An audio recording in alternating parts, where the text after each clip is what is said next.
KG మైదా పిండిలో అర KG వరకు కరిచెనగ వేసుకుని బాగా మరిగించిన నూనె గానీ, నెయ్యి గానీ పావు కేజీ తీసుకుని వేడివేడిగా ఉన్నప్పుడే ఇలా వేసుకుని చక్కగా అయితే మిక్స్ చేసుకోవాలండి.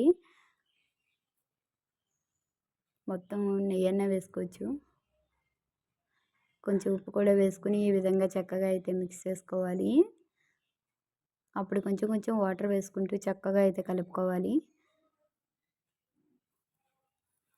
ఇలా మెదిపినట్టు కలిపితే చక్కగా గుల్లగా చాలా క్రిస్పీగా వస్తాయండి. అందువల్ల కొంచెం కొంచెం వాటర్ వేసుకొని చక్కగా అయితే మిక్స్ చేసుకోవాలి.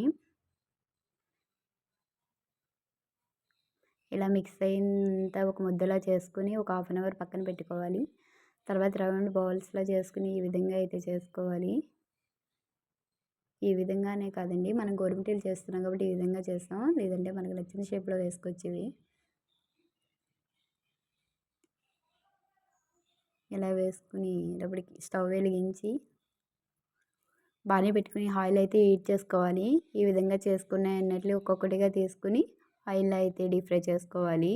మంట అయితే లో ఫ్లేమ్‌లో పెట్టుకోవాలండి. లేదంటే పైన కలర్ వచ్చేసి లోపల పచ్చిగా అలానే ఉండిపోతాయి. చక్కగా వేగిన తర్వాత ఇవన్నీ తీసుకోవాలి.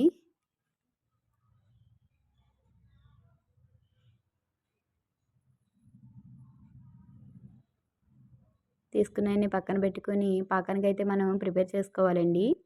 మనం కేజీన్నర తీసుకున్నాం కదా క్వాంటిటీ అంతా అని. అందువల్ల కేజీన్నర పంచదార తీసుకుని దాంట్లో పావు లీటర్ వరకు వాటర్ వేసుకుని యాలక్కాయలు కూడా చితగొట్టి వేసుకోవాలి. మధ్య మధ్యలో ఇలా పాకం చెక్ చేసుకుంటూ ఉండాలి. తీగ పాకం వచ్చిన తర్వాత అండి దానిలో కొంచెం కొంచెంగాని అవి వేసుకొని వెంటనే తీసుకోవాలి. లేదంటే పాకం అంతా అబ్జర్వ్ చేసేస్తుంది. అంతే అండి, గోరుమిటీలు ready. Thank you for watching.